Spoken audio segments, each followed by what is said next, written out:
Hello everyone, and welcome to Straight Chilling. Each week we watch and review a horror film for your entertainment. You can send all questions and comments to straightchillingpodcast@gmail.com, and don't forget to keep chilling. Yeah, we straight chillin', serial killing.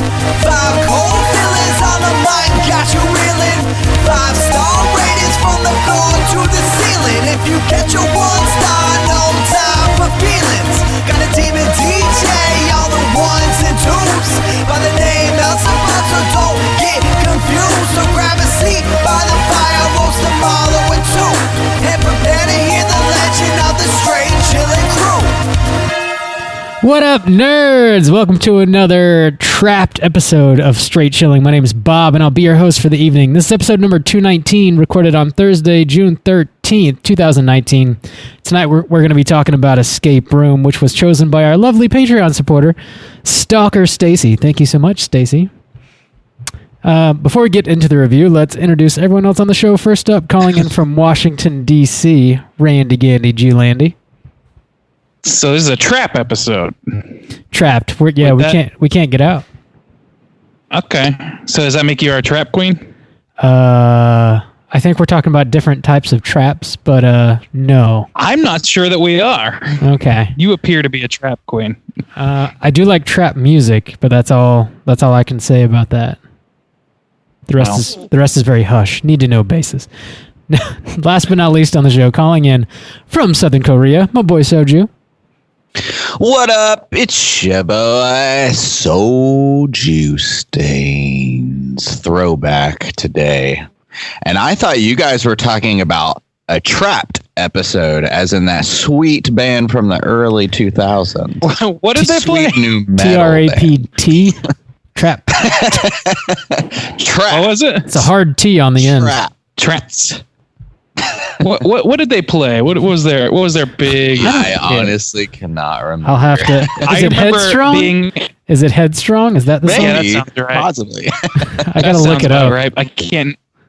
I remember being out in a lunchroom courtyard, and some kid saying to me like, "It was Boombox Boy, the kid who had Boombox in his backpack, and was so like, just old. I remember him. desperate to play it out loud." And he was like, "Oh, I'm gonna put on that new Trap song," as if there were other songs. And I was like, "Who's Trapped?" And he's like, "You ain't never heard of Trapped, bro?" He was very upset that I didn't know who Trapped sans E, no E Trapped. We are living up to this is a Trapped episode. Yeah, strangely enough. We're really just covering every variation of the phrase Trap. Headstrong, take you out. Oh, yeah. That's right. That's that good right there. Let's go ahead and take care of some housekeeping real quick, gentlemen. Just a reminder, the July poll pick is posted on our Patreon website. If you support us at the $5 level or above, you get to vote on a movie we're going to be talking about this July. The theme of the month is movies that I would hate. And the 3 movies that are up there for you to vote between are Human Centipede 2, The Greasy Strangler, and Halloween Resurrection. Dude, how those numbers looking, Bob? I'm like scared to know. It's a real rogues gallery. The real shame of it is that none of us are stoked to see any of this. I'm like legit kind of worried about that. It's right now. It's The Greasy Strangler is winning, but only by a little bit. Halloween Resurrection is close behind that, and close behind that is Human Centipede 2, actually. So it's really anybody's game. Neck on a bunch of terrible shit. Yeah, they're so equally bad. I almost don't have any kind of dog in this fight. I'm just like, oh shit, what's gonna be the worst thing I'm gonna watch? The best of the worst. Damn. Best case scenario, it's none too good. I remembered Randy's second pick that he won. It was Audition and Inside. Randy's such a cultured individual. He keeps giving us those foreign films. The Frenchie, the Japanesey. I'm gonna bring you a jar. Bring Seven Samurai's my pick this week, boys. Hope you brought your Criterion pants because you're gonna crap them. Sweet. All right. Speaking of shitting your pants, I have a new Twitch game for the month of June. Last month was such a bust. Last month was such a bust. Bendy and the Ink Machine, I fucking gave up on that shit.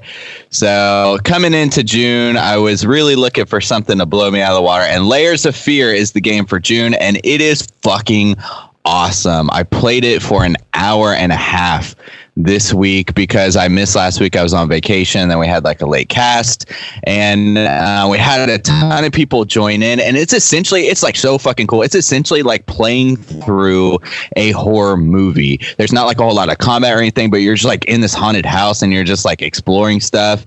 So it's just like this huge experience. And even after an hour and a half, I was like, oh, I want to play more.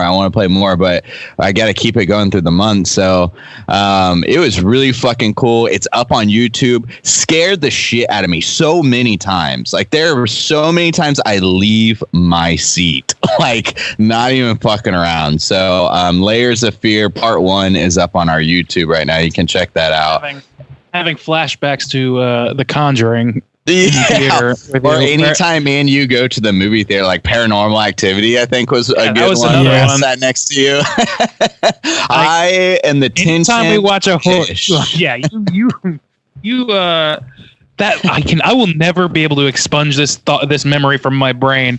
Where I'm sitting there watching The Conjuring and like, you know, things are getting spooky and something moves and something's in the background or whatever, and I'll react to it a little bit like, oh, and you'll be sitting there looking at me like, Randy, what's up, Randy? Like just avoiding the screen at all costs, just speaking to me. And then I would react and you'd go, what is it? What happened? And I'm like, there's a giant fucking screen next to you.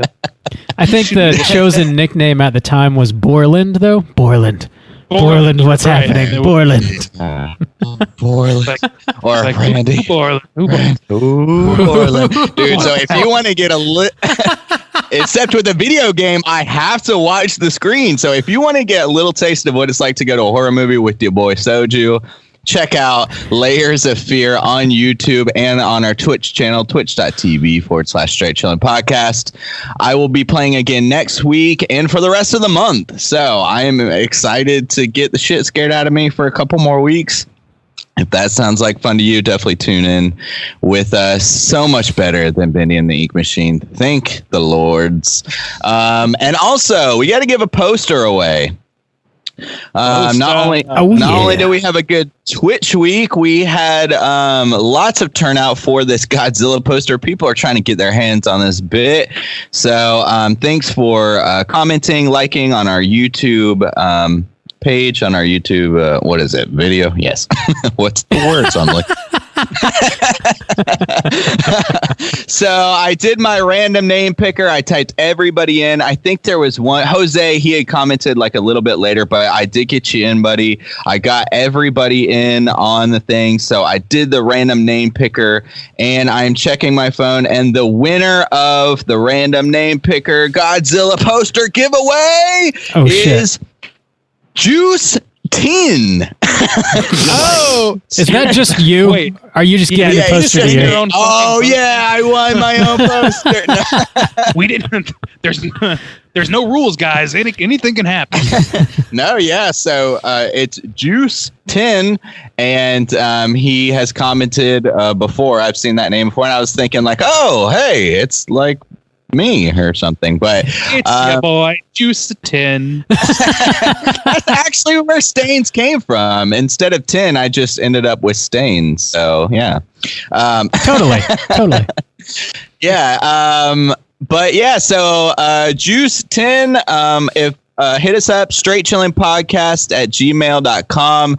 Let me know what your mailing address is, and I'll get that poster out to you. If I don't hear from you in a couple days, I'll try to shoot you out like a YouTube message. And if I don't hear from you in like a week, I'll pick somebody else. So get on it, yo bish.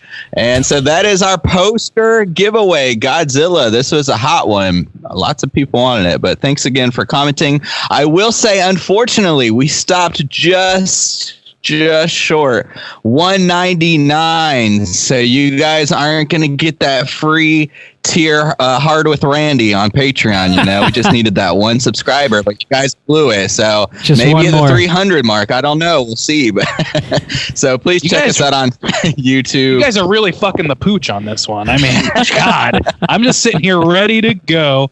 making a shirt that says that. And guys are Hard just fucking it up. with us. Yeah. Hard with us, hard with Randy. You guys missed it. But I also just have another I've been doing a lot of twitching this week. Last month I did an extra Twitch for Borderlands just because I love that game. I did another I'm doing like another bonus one this month. Borderlands 2 came out with the DLC. That game is 7 years old and they have a third one coming out this year, and they just released, they're like, oh, we're gonna release a free DLC like to bridge the gap for a game that's 7 years old. So I downloaded that. Borderlands 2. So Borderlands 3 is coming out later this year, and I just played Borderlands 1 in the month of May as like a bonus Twitch. And so I played through the new DLC this month, and it's really cool too. It's got like these like zombie plant hybrids that like you have to kill or whatever. It's kind of this like destroy the world kind of thing with these zombie plant hybrids. So I played through that, and that's pretty cool too. So that's all my housekeeping. Whew. It's a lot of housekeeping from your boy, Soul Juice. Sweet. Another reminder, we have another live show coming up on July 17th. That is a Saturday. No, it's not. I'm sorry. I don't know what I'm talking about. That's actually a Wednesday. Wednesday at 7 o'clock at Sun Ray Cinema. We're going to be showing Sleep Away Camp. We're also going to be doing a live show after the screening. We're going to be having a featured guest, Anthony from Something Ghoulish. He's going to be joining us to talk about the movie. We're going to have all kinds of free shit we're giving away. We've got a custom-made poster created by the one, the only Randy Gandy G. Landy. We're going to be selling that. Randy. Selling some other cool stuff. We also, I mean, if you want the best popcorn in the city, you know where to go. It's fucking Sunray Cinema. That's where you're going. There it is. So I want to get a hot dog at this show for sure. That's true. Their hot dogs. I haven't had one, but I've heard they're actually pretty good. So, and I think they're vegan dogs too. I heard that there was a secret hidden hot dog somewhere in the poster. I don't know. That's the rumor on the street. Also, so it's very important, I think, anyway. If you haven't seen this movie, you don't know anything about it, don't research it at all. Just know that it's like a summer camp slasher movie. That's all you need to know. And come hang out with us. Tickets are on sale officially, too. We've got links posted on our Facebook and Instagram and Twitter and all that stuff. And also, if you just go to Sunray's website, you can find the tickets there as well. So get your tickets while you can. And last bit of housekeeping. Also, we dropped our first mini cast last week, which is something kind of new. Wow. Kind of new. We were trying out. We never done before. It's like a bite-sized version of one of our normal episodes. It was aiming for 10 to 15 minutes or something like that. Because there's so much new stuff coming out, we don't have time to do like a proper episode that's like an hour and a half, 2 hours, whatever. So if one of us happens to see something new and we got something to say about it, we're gonna do a little bite-sized show and drop it in the feed for you to try and catch as many of these new releases as we can. Mini cast. God, we're just spoiling you guys. Good Lord. Spoiled. With a hard T. You got it. But not with a hard C. Just like Trapped. Just like Trapped. I was thinking we should do for, like, I don't know when we would want to do this, but we should do kind of like an old school deal for one of our monthly poll picks where it's like the theme is who you hard with, and we each pick a movie and we go head to head. And people get to decide with who they want to be hard with. Isn't that what we do anyways? But like, we don't often say who chose what. Like this time, like you would put your name. So by it really wouldn't be about the movie. It'd just be about who's your favorite cast member. So I think y'all know who's gonna win that one. I know you guys are real desperate to weaponize each other against each other. But let's just go ahead and pick some movies. That's how the show's gonna end right there. This is going to be a battle royale show by the end of the year. Soju versus Goth Bob, and poor Randy is just stuck in the middle trying to keep the peace. I'm sitting here with my foreign fingers just twiddling my dick. I think we all know who would win that one, Goth Bob. Okay. Oh, Borland. Oh, shit. Let's go ahead and talk about what we've been watching this week. Hey, gang, what you been watching? Randy, what you been watching? Not a whole ton. I watched a little bit of the E3 show for Nintendo, because like it's the only platform I give even the remotest shit about now, as somebody who's a reformed Nintendo fanboy and hasn't really played a ton of games in the past several years. But I was looking for that new Zelda, and I was not disappointed in that. There's a new Zelda on its way, which I'm excited about. Portland. Got the Banjo-Kazooie make an appearance, which was a huge fucking boon for me. It was very much a nostalgia pleasure for me to get that. Aside from that, though, I also watched a shit ton of real fanboys losing their goddamn minds in reaction videos about fucking Banjo-Kazooie. I'm talking ripping their shirts off and screaming at the top of their lungs. One of them fell down a few steps and was like, I twisted my ankle. Like, I'm like, what is going on? I know you guys feel a pressure to overreact, but please don't hurt yourselves. I just can't imagine getting that excited about anything unless somebody was like, "Here's $1 million." Then sure, then I'll like rip my shirt. If we're like, maybe it's just that we're broken people that can't get excited, or maybe it's that people are losing their fucking minds and attaching their own personalities to a video game character too hard. Anyway, not my fault. I can spend $10 to play Banjo-Kazooie and Smash. Yeah. Which is cool. Don't get me wrong. Which I'm perfectly prepared to do. Excited to do. But you guys, let's remember that we got to go to work in the morning. All right. Old man Randy. He's just not hard with Banjo-Kazooie anymore. Don't you say that? Don't you put that evil on me? So I also finished up Chernobyl, which was excellent, and I'm not going to go into it any further because we covered it a lot. I watched an episode of The Terror. But I'm thinking I'm going to watch it again when I can, like, because I was working at the same time trying to, like, do two things at once, and I think I need to give it more attention. I'm excited about that cast, though. It's a good-looking cast, and everything. The tone of it seems pretty good. But primarily, the only thing is the fic, because I finished up Band of Brothers. Okay, yeah. And I was looking for that war movie fix, and it's not disappointing so far. It's a lot newer, so like, and like it both series are a little bit like, they're very much period pieces, but this one I almost like don't see it as much as a period piece, and I don't know really why.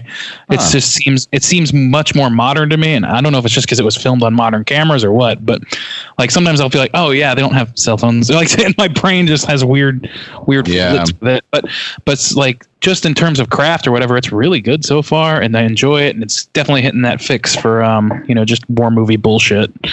That's the first time I ever saw that guy who plays Freddie Mercury in the new like Queen movie, and he's like Mr. Robot. I can't remember his name, but it's that dude.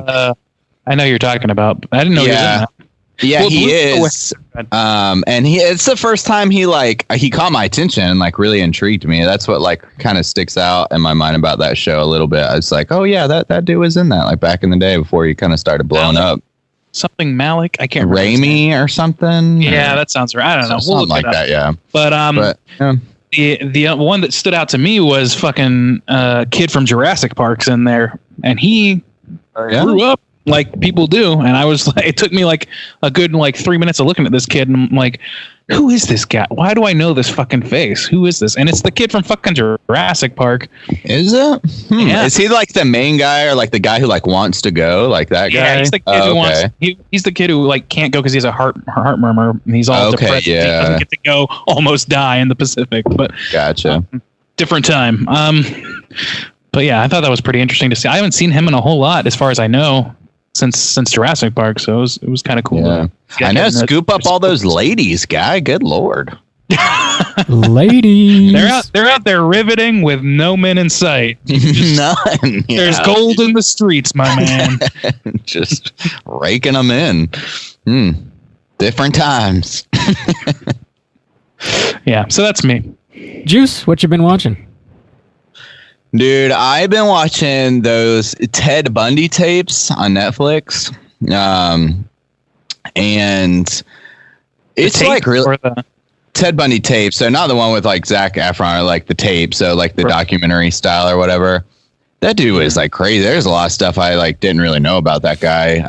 That dude like was insane. And what was like really, I just got a part, man, it's so interesting because we were talking about like American Psycho. It's like really scary though. But like when he escaped jail and like disappeared for like several months, and he went to Florida and it was Tallahassee, and he just like went on a bender one night where he literally just like couldn't control himself. He like broke into that sorority house, like killed like several girls in there, just like going in there and like picking up a big ass branch or whatever, like, you know, piece of wood and just like beating them in.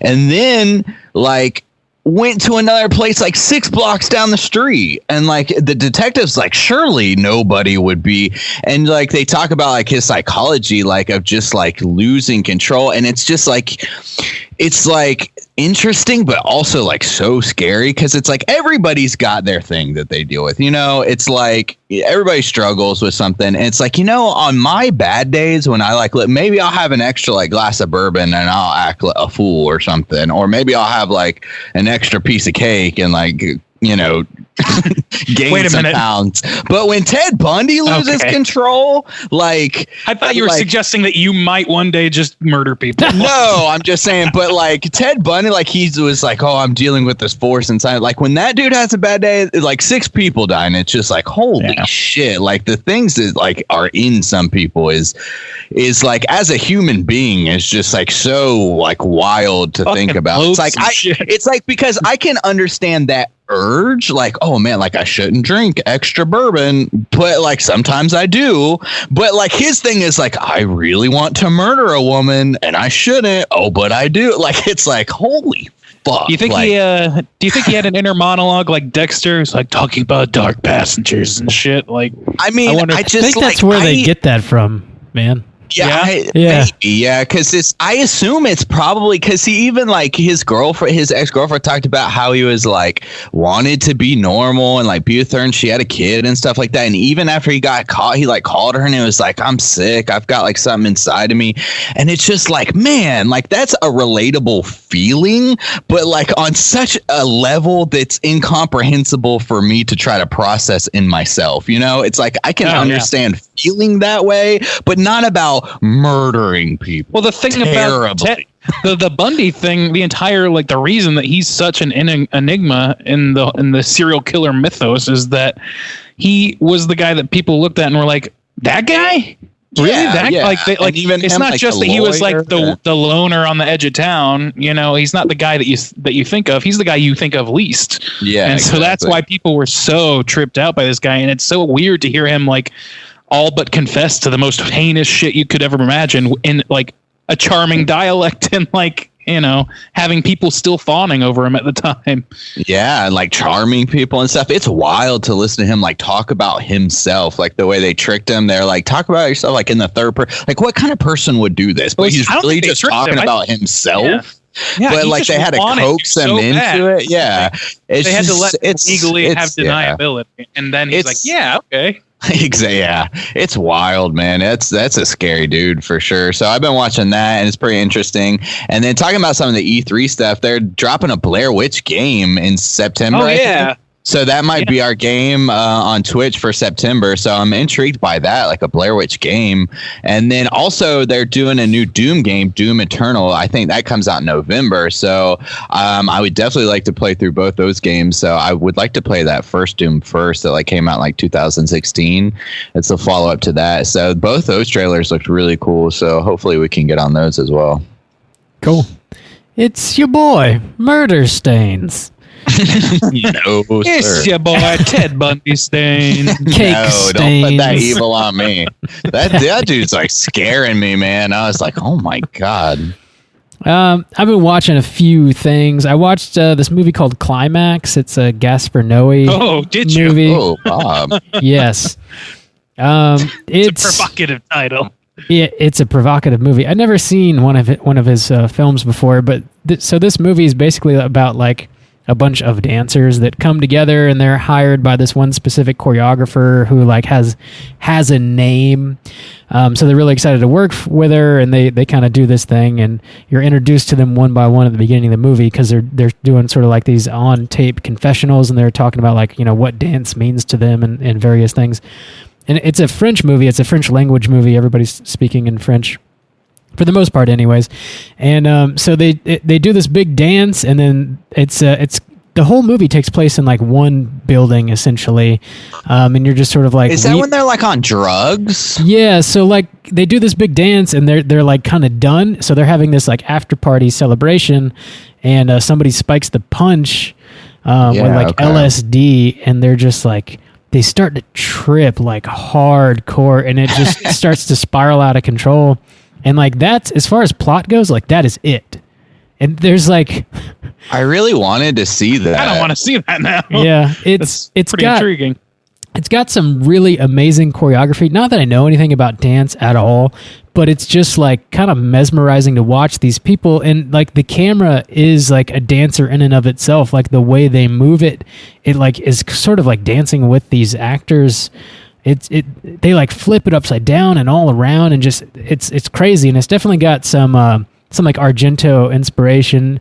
Actually, the movie starts with like a stack of VHS tapes off to the side, and one of the tapes is Suspiria. So you're like, oh, okay, that's kind of neat. And then he's got all these crazy lighting, much like Suspiria does. It's an interesting movie. It is, I will say, a bit of a hard watch. It's just like brutal, and it's just dark.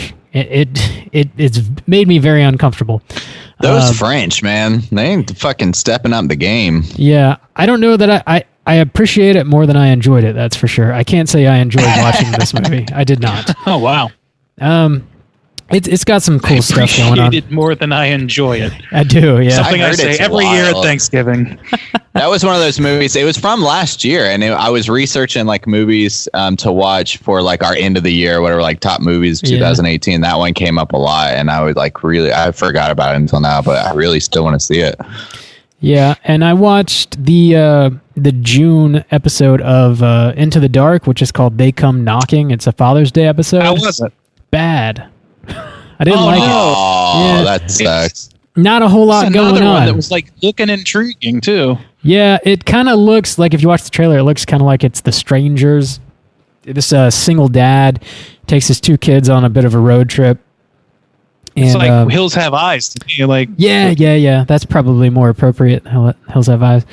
These creepy little like creatures or kids, these like little things in hoods come out, and they're kind of terrorizing them. But it's just like, I don't know, the logic is dumb, and they keep having these flashbacks that don't really matter, and the acting is bad. It's pretty bad. I don't know. It's one of the lower tier Into the Dark episodes for sure, in my opinion. Anyways, I'm glad you warned me, because I was like on the fence about watching it like today or tomorrow. So. Yeah, it's not great. But you know, more often than not, I do enjoy these. But this is one that this is definitely, you know, one of the worst. But just my opinion on that. Better or worse than Treehouse? Worse, I think. Holy shit! Oh, yeah. Bob, that's kind of a low bar, man. Yeah. And I also watched I don't know if you even want to call it a season, but they do. The new season of Black Mirror just has 3 episodes in it. So I watched all of those as well. Striking Vipers, Smithereens, and Rachel, Jack, and Ashley 2. Did you guys watch any of those? Yeah. I haven't watched them. Yeah. On the list. It's low tier Black Mirror, in my opinion. The first one, the first episode is probably my favorite. The others are interesting as well. The third one has Miley Cyrus in it, and she's like playing a pop star. And the thing that like, wow, really stretching her chops there. Yeah, she actually did fine, I think. I don't know if she's acted in anything else before, but she did fine. But she like sings. Playing a pop star who pretends to be a normal girl by night and goes to a normal high school, and then sorry, that's Disney Channels. No. It does get, you know, dark and twisted like Black Mirror tends to do, but the interesting thing about that particular episode is like she sings these pop songs, but they're all to the tune of 9 Inch Nails songs. Which I was like, this sounds oddly familiar, but the lyrics are a little bit different. And I was like, that is just a 9 Inch Nails song. It's kind of weird. Well, like, literally, like the sound, like the audio or the whatever, like the song is a 9 Inch Nails song that she's covering, or it's a song. No, so it's like the melody from. It's like the same song, but it's not the same recording. It's like they re-recorded the song and then it doesn't sound quite as heavy, and then she changed the lyrics to make them a little more friendly. A lot of the lyrics are still the same. But it is a Nine Inch Nails song. 100% a Nine Inch Nails song, yeah. That is weird, yeah. That approach, to be honest.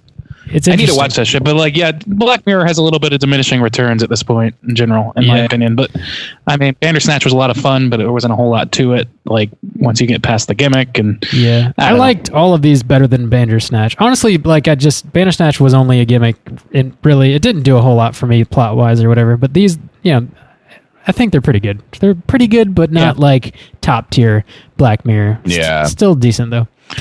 Top tier. But that's it for me. That's what I've been watching this week. Let's go ahead and get into the main event and talk about Escape Room. Start off with the back of the box. What's on the back of the box? What is on the back of the box? That does actually exist, but I don't have it. So this is brought to you by IMDb. The plot synopsis is as follows. 6 strangers find themselves in a maze of deadly mystery rooms and must use their wits to survive. This is directed by Adam Robitel. Escape Room from 2019. So you guys, I think we none of us had seen this one before. Going into this movie, were you aware of it? Were you kind of excited about it? And would you recommend people check it out? Juice, why don't you kick us off? I was aware of it in that I remember it came out earlier this year, and so I'd seen it in trailers and stuff like that, but not super aware, but I did know it existed, and kind of assumed it was kind of like a Saw maybe kind of deal, or kind of like a little bit of a play off that, but with the the kind of escape room twist to it. And so I wasn't particularly excited going in, but however, I will say that by the end of it, I was pleasantly surprised, and it might have been because I went in with lower expectations. I thought it was gonna be a Saw kind of ripoff or something like that. But I like escape rooms. We used to do escape rooms together before we all moved away, and I thought this actually was pretty cool in a lot of ways, and was pleasantly surprised with what I got from this movie. So I would recommend if you're into maybe escape rooms, or if you're into kind of horror thriller movies that have kind of puzzles or games, kind of like Saw, but not really. I don't know. It kind of reminded me, I guess, a little bit like Cube or something like that, that kind of movie. Mm-hmm. So if you like that kind of mystery puzzle kind of movie, then I thought this one was actually pretty solid. Cool. Randy, what about you, man? I mean, yeah, pretty much exactly what you said. This is a movie that I could have easily just glossed over, and I did. That was essentially what happened when it came through theaters. I was like, yeah, I'm not gonna make a special point to go see this movie, because it seemed like one of those movies that's cashing in on something that's popular at the time, which happens all the time with horror movies, to mixed results, usually but not so great, but sometimes okay. I mean, but then again, my favorite movie of all fucking time is Clue, so what the fuck do I know about that? So it's a great movie. It's a great fucking movie. So yeah, and I was also pretty I went in with pretty low expectations, just okay, well, try to have fun, and that's what happened. I had fun. I had a good time watching it. It's not the smartest movie you'll ever see, and there's plenty of plot holes, and I don't know, and silly acting in a lot of places, or silly dialogue, I should say, really. But it still hits some pleasure points. I enjoy the mystery aspect, the figuring out, the solving of puzzles and things. That's kind of fun to watch them figure those things out without having to, go the route quite so deep as Saw does with ridiculous setups that are just intended to introduce gore into the concept. So it's like a light version of Saw in that respect. So I enjoyed myself, and I don't know that I would fully recommend it for everybody but if you're going to the theater and you're looking for a horror movie, this is you could do a lot worse than this, and I would recommend it in that situation probably. I think it also would be a nice Sunday afternoon haven't seen this yet sort of watch, which is essentially what happened to me. So yeah, had a good time with it. This is out of theaters. It has been for a while, so you got to get the Blu-ray or do the VOD rental at this point. I think it came out January this year. Yeah, that sounds about right.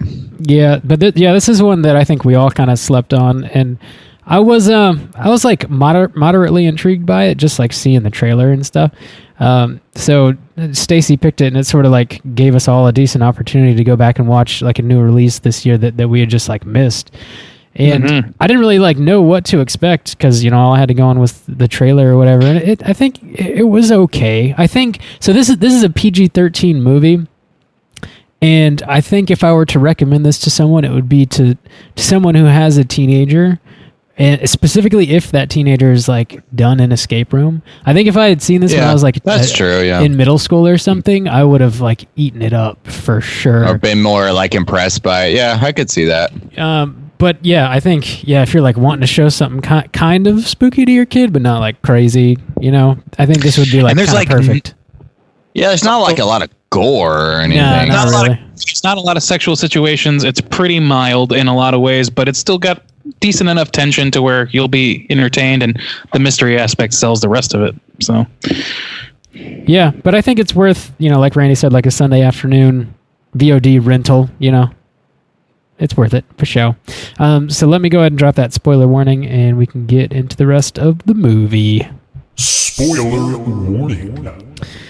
All right, let's do this thingy thing. So Adam Robitel is the director. I recognize the name. I had to look it up to remember what else he had done prior to this, which wasn't a ton, but he first directed, his first feature anyway, was The Taking of Deborah Logan, which I have not seen. I've heard that's really, really great, though. It was a found footage... Good things about it is... dealio that was on Netflix. I don't know if it is still there or not, but I kind of want to check it out now. And then he also did the most recent Insidious movie, Insidious: The Last Key, which I wasn't a huge fan of that, but it looked nice. It just wasn't like it just didn't need to be made, really. Yeah. Yeah, there was nothing. I never saw that one. Yeah. Oh man, I had some real heartburn on that one, but Deborah Logan is supposed to be pretty solid. So I mean, and this movie, for all its faults, is very entertaining. So yeah, I also didn't know what's her name, Deborah Ann Woll, who was in Daredevil, was in this. I had no idea she was in this. Yeah, she's in Daredevil. Yeah, I didn't either. So yeah, I was kind of pleasantly surprised to see her. Anyway. I know who you're talking. Yeah, like the love or like the I love. I didn't really watch Daredevil that much, but I figured it out. Gotcha. Okay, The blonde woman. Blonde, yeah. Yes. I cannot remember her character's name, but oh well. So had I been in these rooms, I would have died for sure. Died real quick. Yeah. Yeah, probably. The puzzles. Are we gonna do you want to jump into it? Oh yeah, sure. Yeah. I mean, we're already kind of doing it. So I guess they have 5 different rooms, and one of the big pluses for me, I thought, was just kind of the design and aesthetic of these rooms that they made. I thought that they were pretty cool, to look at and to be intrigued by. And of course, you always want to be would I die? Probably. Of course. I mean, they're crazy, but so there's 5. The first one is an office room, but it turns into an oven, and the whole thing is they're gonna get cooked alive if they don't get out of it. Gotta get it out. Get it. And so they all survive that one. Everybody that's together survives that one. So I have a question about this, and I may have just missed it. But so we're in the room, and kind of the central character, if you had to pick one, is there's a little girl or a teenage girl who's playing these games. Zoe, yeah, she's a college student. Right, thank you. So she's a little older. I'm an idiot. Anyways, she this little girl. she's a little baby infant. She's 9 years old. How did she pick up on the doorknob? She went over the doorknob, and it turns out that it's actually an oven dial, and she sets it to 451. But I missed how she picked up on it. Did she see the book somewhere? Yeah. Somebody was holding it. Okay. There was Found a a screwdriver. tool. Yeah, screwdriver inside of a He's like, book. Fahrenheit 451. I'll set it to 451. That's probably Yeah. what it is. Okay. And that was when they thought everything was kosher and safe, or presumably. And then they just started That's to what's cook. interesting about this. What's interesting about this movie is some of these. The clues really have a wide range of difficulty. Like when this actually opens sort of like as a jump ahead moment. It shows one of our characters who's the store clerk who is a drunk. Name is Ben. Okay, thank you. So Ben is in this sort of like he falls from the ceiling into this like really nice ornate like study sort of thing, and is going through all these like going through this puzzle like rapid pace. And I'm like, holy shit, these clues are like really oblique. How is he putting like thinking like logically about what it would be like for me to be in? There's like I wouldn't be putting this shit together that quick at all. But then you go into like some of the other clues. It's like so painfully obvious. Like the second room they go into is actually fashioned like a cabin in the woods. Yeah. And the cabin, there's just a big. It's like the simplest room in the whole thing. There's like a big crochet on the wall or something that says. You'll go down in history. You'll go down in history. I was like, oh, so Rudolph or something. That's immediately what I thought. Yeah, immediately you think of that. It's supposed to tie in with his sad backstory because they all have one, but and it does. I guess it just reminds him of it. But like, you don't need that knowledge to know that that's from fucking Rudolph. Like, yeah, and they have like all the other reindeers on the wall. So right. Even if like you didn't, you could just be like, oh, wait a second. It's like they exactly. they have like little weird nods in all these rooms to all the characters that are playing the game, because you come to find out that each one of these people have survived some sort of a terrible tragedy, and they came out as the lone survivor. So they're all playing this game, and they have these little like nods to like let them know like we know more than we're letting on in a weird way, which I don't really think adds much at all to the movie, honestly, which we can kind of talk about as we go through it. I mean, it just gives them something besides the traps to distract them for a while and like give us something else to think about for a minute. It's like an excuse to tell you more about the character, I guess, but it doesn't make sense. Like even in the end when the guy's like, yeah, you're all like lone survivors, and we gotta switch things up. So this go around we just decided to play with some lone survivors. And it's like that doesn't make a lot of sense. Sometimes really. we have football teams. Sometimes we, all kinds of shit. Like, sometimes we got to up the ante somehow. You guys have all survived against all odds, and blah blah blah blah blah. But I appreciated how they got these people together though, because the sort of like the central thing is that gets them in the room together is they are handed a puzzle box, each of them supposedly by somebody that they know and trust, which I feel like. I don't know. I like some in Saw and things like that. They just sort of like, it seems like, especially in the later ones, they just sort of like kidnap you. Whereas this actually like lures you in or whatever. And it's got this huge cash prize at the end. I don't know.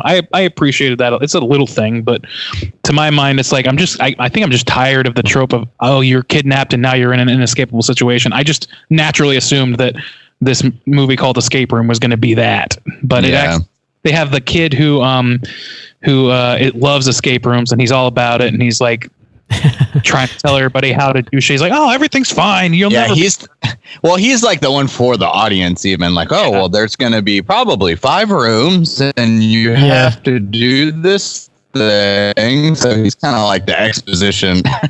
In case you've never done an escape room, just fine. Everybody. And then you've got, like, just to go through the character real quick, there's him, there's girl from Daredevil who has trauma like from... a soldier. He got hit with an IUD and is all scarred up about it, literally, physically scarred up. You got the girl Zoe who was in a plane crash and her mom died. There's the older guy, Dale from Tucker and Dale vs. Evil. He's in this, and he plays... what was his deal again? Is that he's a trucker? Oh yeah, he became a trucker after something happened and he got in like an accident or something. I can't remember. It was not dwelled upon at all for him. His character was not really like, has not be treated as integral. I can't remember how his family died. I don't know. Yeah, I don't know either. And then you've got Ben, the kid who's a store clerk who's drunk, who drunkenly accidentally like crashed his car with all his friends in it, and all of his friends died.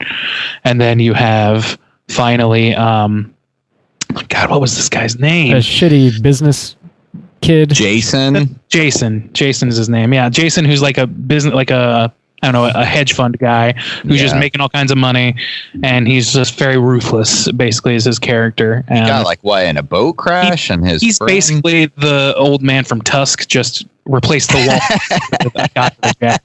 Whoa, now. I'm serious. That's his story. He's stuck on an iceberg floating in the ocean, and he kills the other guy for his jacket. We don't know he kills the other guy. He tells everybody that the guy just floated off one day. He got hypothermia and lost his mind. Survival is a choice. Yeah. It's like, okay, this movie, I guess, had to have a villain, and this pompous windbag is going to be the guy. Yeah, found him. So, yeah.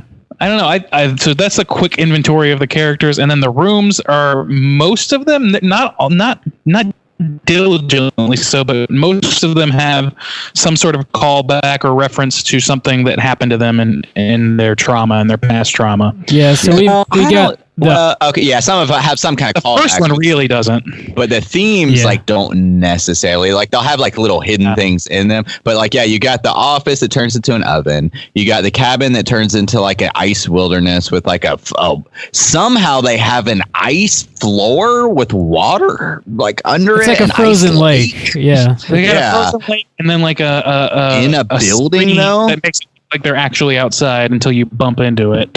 Like, some of this took like some major leaps. And billiard room, billiard room, it's upside. That was like the most like cool like looking to me, because then they took them to like the top of the building, and like the floor like dropped out. Like they would play the song, and like when the song was done, like a piece of the floor would like drop out. That was pretty cool. And then they had the triage room, or like the hospital kind of room, which kind of that was like nothing. Like I like that room. Like that room is only interesting because the choices the characters make in that room, and it's because Zoe decides, no, fuck this game. If we keep playing by their rules, then we're gonna lose every time, no matter what. And so she starts like breaking all the cameras in the room or whatever. And there's this big divergence. And the other guys, fucking Jason and Dale, I'm just gonna call him Dale, are like fucking using EKGs on each other and shit, like trying to like solve the trap and get to the next room or whatever.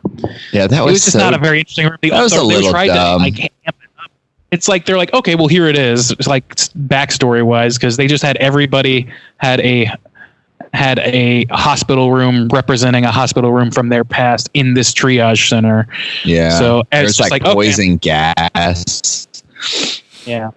And then the next room after that is like this trip out room where Jason and Dale, like, they get like hallucinatory drugs given to each other. And that's not the next one, is it? No, the next. Yeah, it is. It is? Yeah. Oh, okay.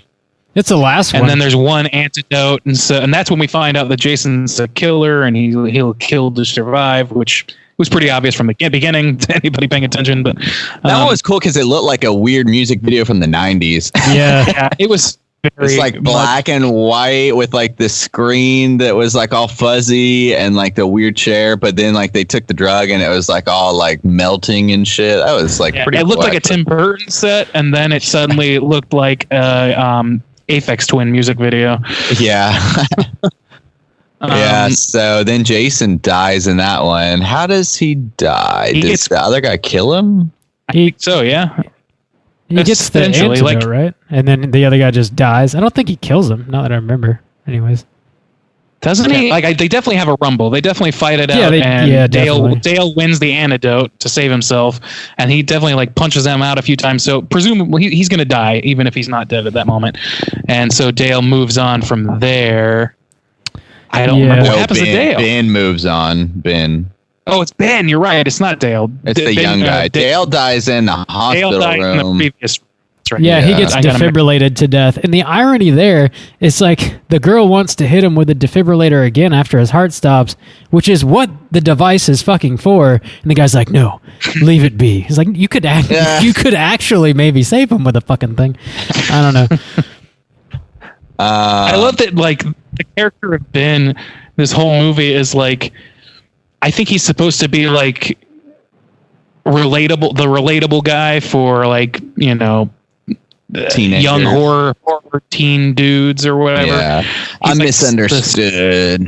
he's like, oh, I made some mistakes and now I'm dealing with it, but you know, fuck everything anyway, and all of that. I'm the loner. But he's constantly like shat on, like needlessly shat on by everyone, and they all just and as far as they know, for the majority share of the movie, he's just a dude with a hoodie. They have no reason to dislike this guy. Who smokes.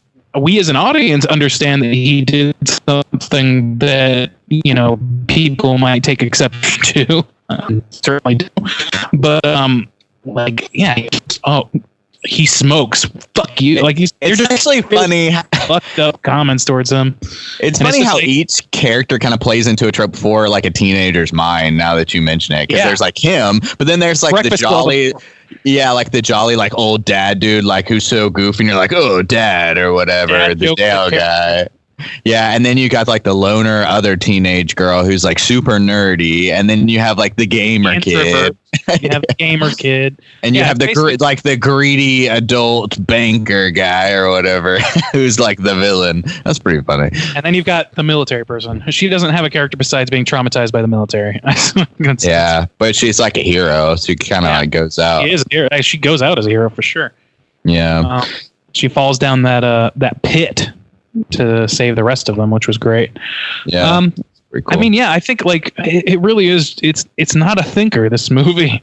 It's not. It's pure like spectacle, or not even spectacle. It's just like it's I don't know, aesthetic or like I don't know. Okay, so the movie is the idea. It's just like, you know, escape rooms are getting more and more popular, and people are aware of them. So it's like, yeah, let's take that and kind of make a horror movie out of it. Kind of like you guys touched on briefly with like Clue, like, you know, games, board games, video games being turned into like horror movies. Like these more, I guess, experiential type games, you know, are now being turned into horror movies. Kind of like, you know, they made quite a few movies out of like horror movies that based on haunts. This is kind of like the next step, I guess. It's like a little more for normal people, because not everybody likes haunts. There's some things that lend itself better to that sort of movie, though, and I was actually thinking this concept was going to be so thin, and it is still thin regardless. But they managed to make something pretty fun, like it's something you don't need to know a whole lot to enjoy. Like you don't need to pay attention all that much to enjoy it. It's not really spectacle, but it's enough spectacle to keep you intrigued long enough to then like be interested in the mystery of the next room. They keep that pace going really well. I think that's the best thing about this movie is they never really like give up on that concept. They just eventually give it sort of a definition in the form of like making it like the game or like Cube, where there's overlords that are causing this to happen to them for a petty reason. It's trading spaces villains that are running, or not trading spaces, trading places with a different thing. But yeah, so I don't know. I enjoy those movies too, and it's partially because the idea of trying to, you as a viewer, pick apart what you're seeing. It's not the same because they show you the important things when they're ready to it's not a mystery novel or anything where you get all the pieces and then it's all revealed all at once. Yeah, it's not even like a mystery where you could be like, I know who's behind it. It really is just like, oh, it's just some evil guys. Like it really is just like escape rooms where it's just like everything is self-contained in that room. The only thing that makes them beyond that room is the tie-ins with their past, which don't really have a whole lot of weight once you get past the emotional weight for the individual character. So yeah, they show you, I think, probably too much of what's going on behind the curtain here, because like, so towards the end of the movie, we kind of like, you know, we start at the end and then we go through all these rooms and then we're back at the end and we show the stock boy or whatever, and he's like, Ben, thank you, and he's trying to figure out this room or whatever, and you think the way the movie starts is you think he gets squished, like these walls are closing in on him, but he hides in the fireplace and escapes the room, and then Zoe ends up actually not dying in the triage room like you think she does. She just is kind of playing dead, and these guys come in with these hazmat suits to like, clean up the carcasses basically and reset the room or whatever. And she goes ape shit on them, and she goes and saves Ben's life. She takes one of their guns, and Ben is like having this conversation with, I guess they call him like the game master is the character's name. He's sort of explaining like info dumping on Ben, like what has happened. And Ben's like, so, do I get my cash prize or whatever? And he's like, we do this for entertainment, and we have very rich clientele. And, he explains why they chose all these like lone survivors. He's like, we got to switch it up because, the same thing over and over gets kind of boring. And he's like, well, where's my money? And he's like, when a jockey wins a race, does a horse get a prize or some shit? He says something like that. And then he tries to shoot Ben, and then Zoe kicks some ass, and the two of them escape. And of course, they got to set it up for a sequel and franchise this biatch, which they are actually making a sequel. And then we go. I was shocked. Yeah, they find out. So this like evil shadow corporation that runs this escape room murder party situation has like a logo, because why not? And they decode the logo and find out some sort of coordinates.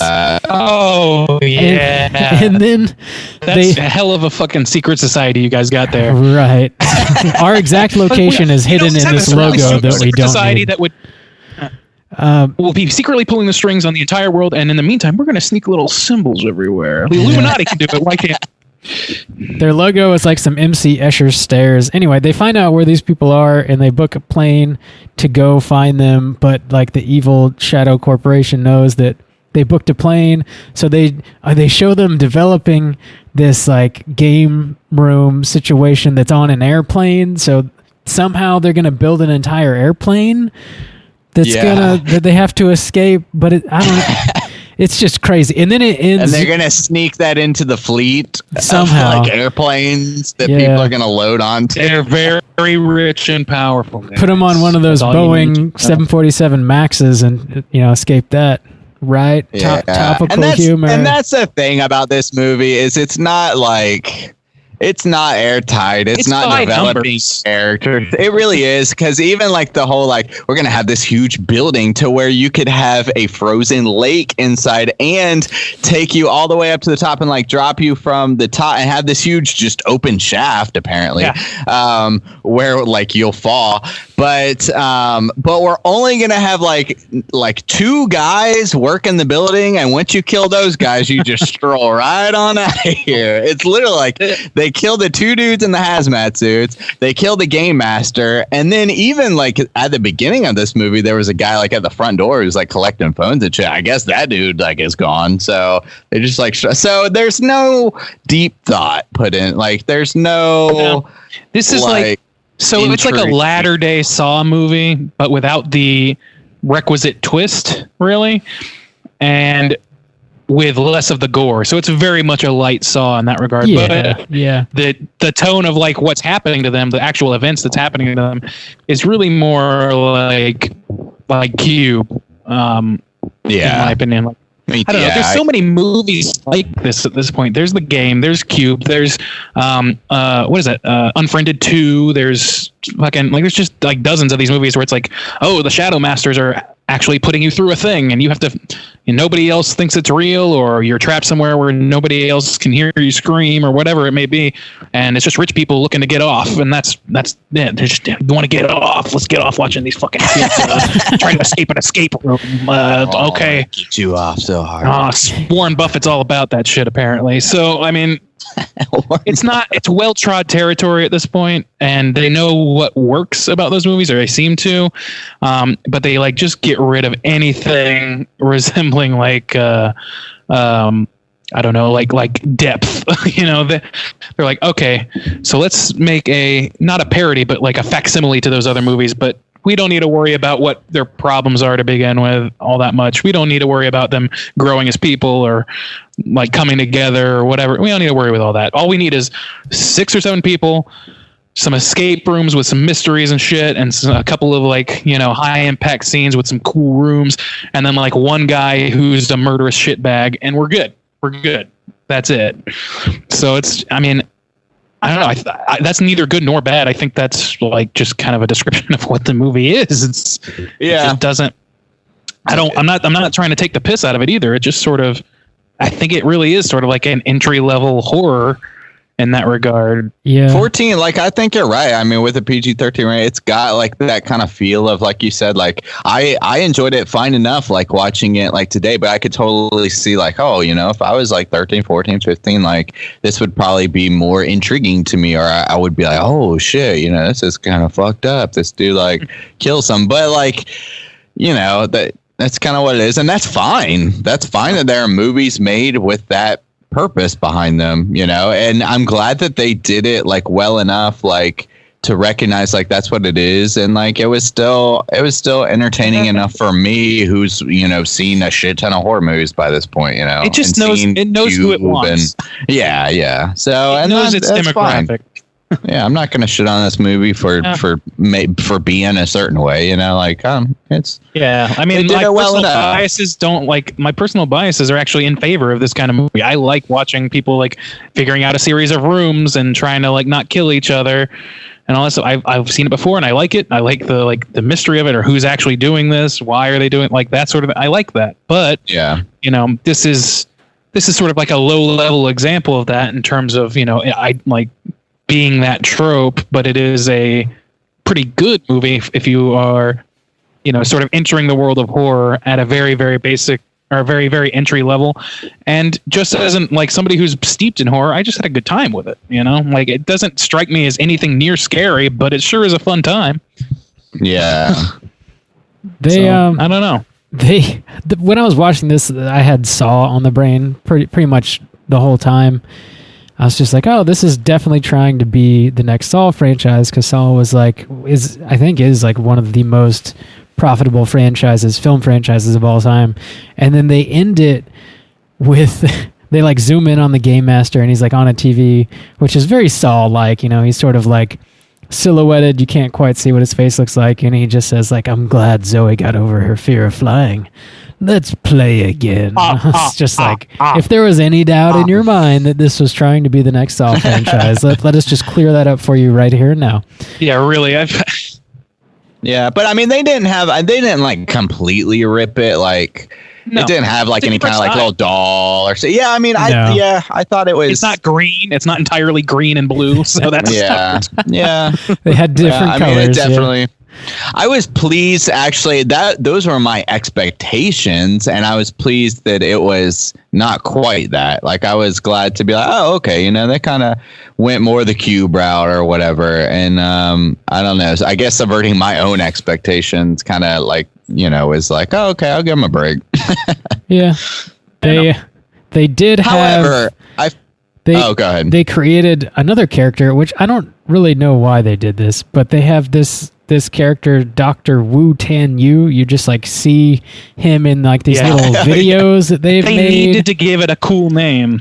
And you see his name like written on the walls and stuff, and then inexplicably somehow Zoe like figures out it's an anagram for No Way Out. It's just little things like that. I think they could have pared a lot of that back and made it more simple, and I would have enjoyed it a little bit more. I really thought so at the moment that happens, that she figures that out, she's showing the cops the warehouse where she went. Yeah. You know, she's escaped, and her and Ben, who's in the hospital, they both escaped, and she's showing the police like, all right, this shit happened to me, I swear to God. And she brings like somehow like 5 cop cars come with her. They believe her wholesale. Great. They show up and it's all like been wiped out. It looks like just an abandoned warehouse. And there's Dr. Wu Tan Yu written on the wall in graffiti. And the graffiti literally floats and reorganizes itself. She's like, wait a minute. And it says No Way Out. It's like, oh my God, this says No Way Out. And it's like, that's the moment where I started thinking to myself, oh, is this movie going to do a swerve where actually she's insane and she's like, none of this happened? I thought so too. Like, that would actually be just as much like that seemed like this kind of movie at the same time as it was. You know what I mean? Yeah. it wouldn't have surprised me that was it, especially because she was like the loner girl who's super smart or whatever. She's good at puzzles and I was like, oh man, did she murder these people? But then no, they didn't. And either one wouldn't have surprised me for this type of movie. Both ways it could have gone was I was still waiting. I mean, this is the kind of movie where you would almost you feel like there's a requisite twist in it because it's so Saw-like, because it's so 2000s horror. It feels very much of that ilk. But even those movies are getting smart enough to be okay, we can't have a twist in every fucking movie. So if there is a twist, it's that there are tons of people running this organization that make people compete Hunger Games style against each other, but that's not really a revelation at all because that's the first thing you think of when this is happening to them. So, exactly, yeah. I mean, yeah. Well, you guys have anything else you want to mention before we rate this thing? No. All right. No, I think I'm fine. Let's go ahead and do it. Out of 5, Juice, why don't you kick us off? How you feel about Escape Room? I don't know. Maybe I was just ready to not like this movie or to hate this movie or think it wasn't going to be good. But so I feel like that's going to bump me up a little bit. And I feel like I'm kind of proud of the way I feel like they reined themselves in a little bit on some of these things. I feel like it would have been easy to maybe go more assault or I don't know. It seems like even though it's a pretty basic kind of movie, the choices that they made, I'm kind of proud that they made them. I don't know if that makes any sense. I don't know. Even though it doesn't, like a proud Diddy. Well, I'm just kind of proud. Diddy. I don't know. I don't know. It's weird. It's a weird feeling, but I'm just I don't know. I'm just I think the choices that they didn't take every easy route. Yeah, I guess so. And even for a movie where I don't think oh, they did a whole lot with the characters or I don't know. It's just they made a specific kind of movie and they made that well enough. So, hey, decent job or good job, whatever. I don't know. And I really like Cube, and I like those kinds of movies, and it reminded me of Cube. So I was I'm glad this reminds me more of Cube than I guess of Saw, especially going the rich people route. We don't need to go Hostel again and stuff like that. So yeah, I mean, it was fine. I'd give it, I guess, I don't know, a medium, a 2.5, I guess. I think it's fair enough for what this movie is and knowing what it is and not really trying to be much other else. I think a 2.5 is fair. And it's a movie I would never steer anyone away from. I don't know if I want to personally watch it again, but I would never be oh, don't watch Escape Room. And it made me want to do an escape room. So that's probably part of the deal too. I was hey, I need to get back in the game. It's a long commercial from Big Escape Room. Let's play again. There's escape room lobbyists. Strike again. It kind of just selling escape rooms a little bit. But I mean, I kind of want to do them. So yeah, it worked. Fun. They are fun. Randy, as long as you're not being baked. Randy, how you feeling?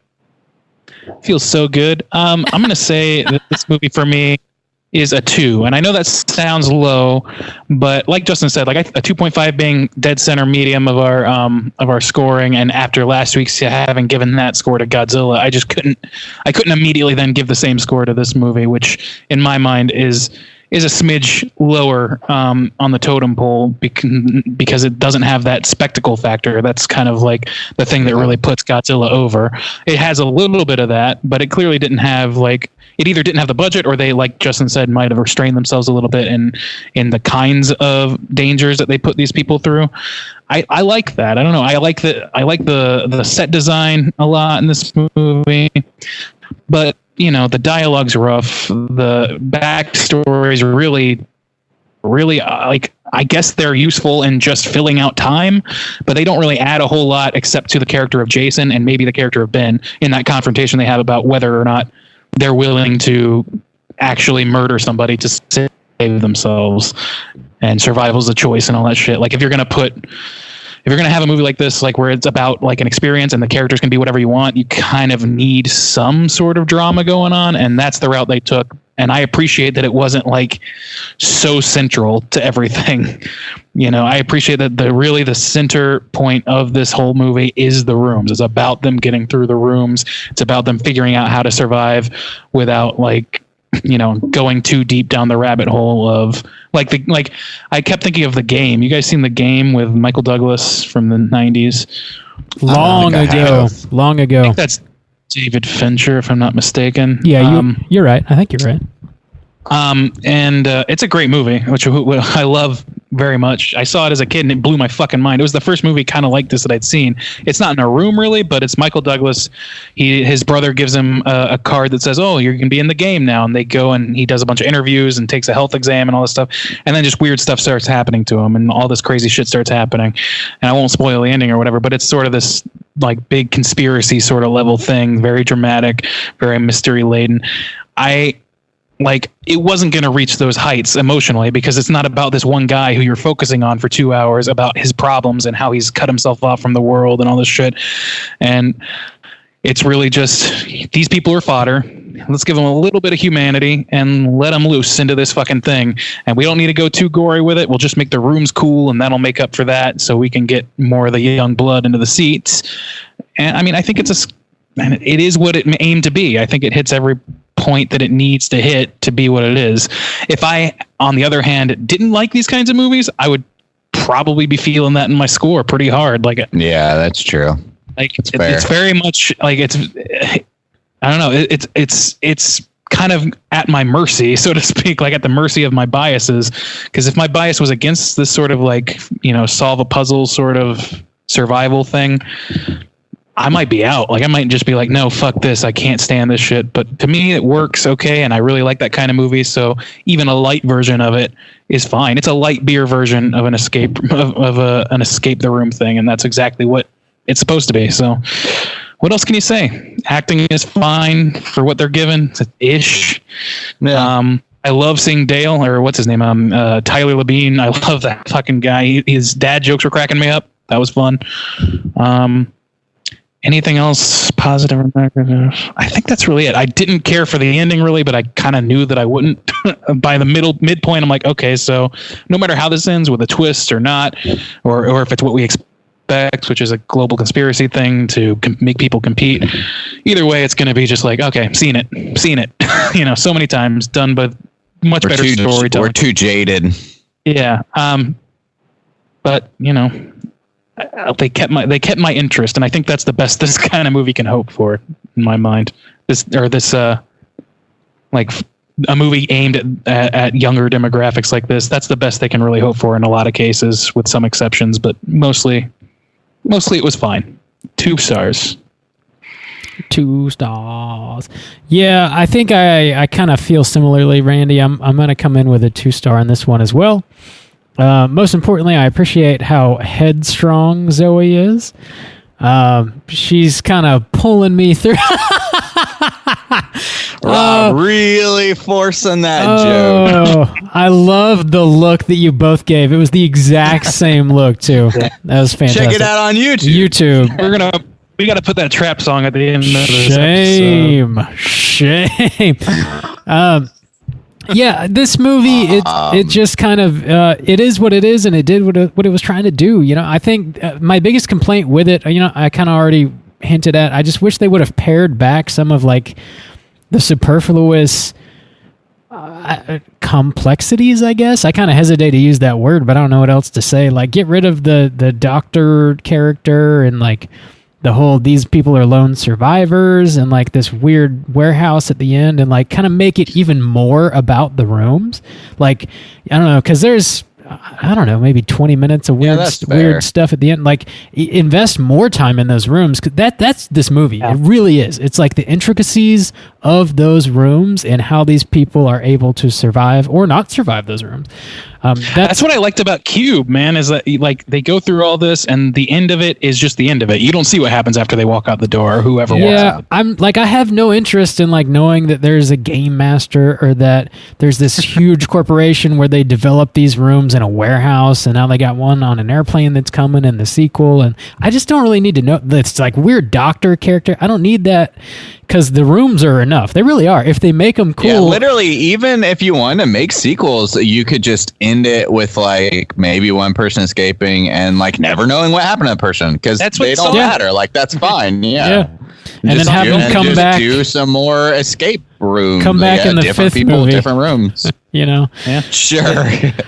Yeah, but that's really my only complaint. See, really, that's about it. Because I mean, the rooms are pretty fun. Some are better than others, but I mean, I gotta say, like overall, they're pretty fucking cool. I think that the billiard room where everything's upside down, I think that's probably my favorite one. I like the snow room me too. It's pretty cool. I don't know. There's some cool stuff going on for sure. So yeah, I don't know. I'll give it a 2 because it's not like. It's nothing too new. It just sort of like hits what it's aiming for, and it's like a, I don't know, sort of like a nice thing to throw on. I don't, I'll give it a 2. It doesn't aspire to much, and it doesn't, and it succeeds at what it aspires to. Yeah, really. So, yeah.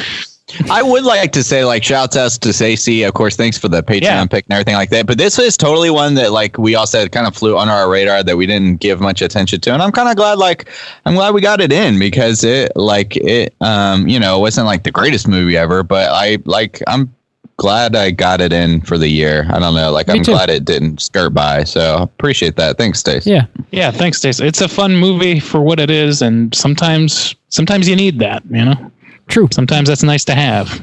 True that. Yeah. Our aggregate's going to be at a 2.2. Let's go ahead and jump over to our Rotten Tomatoes segment and see what the critics and users think about Escape Room. You got to have something in between the vinegar strokes, right, Bob? You do. Yeah. I think this movie is a future vinegar stroke inductee in about 30 years. You can't all be vinegar strokes, you gotta have other flavors, other different flavors of strokes. You gotta have them. I love that this is now an ongoing joke, but we do not set it up again for people who are listening. It's gotten so deep too, it's because taking its own legs. The vinegar hole and the strokes and all kind of it's got layers, man. I mean, yeah, you could do the etymology of this shit. You got to be hard.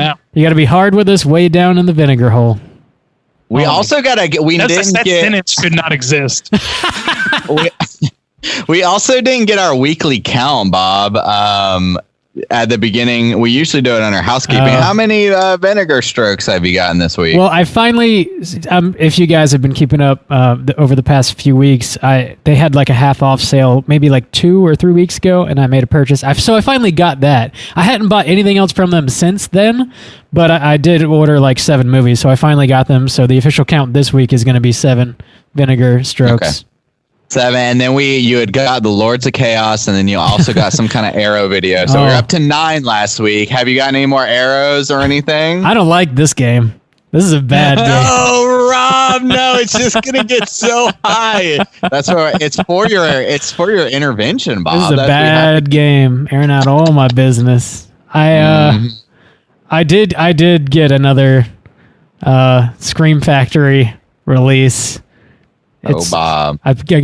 Yeah. The vinegar screams. 4K blue box steel. It is a steel book. I got the Piranha steel book. Okay. Bob. If you must.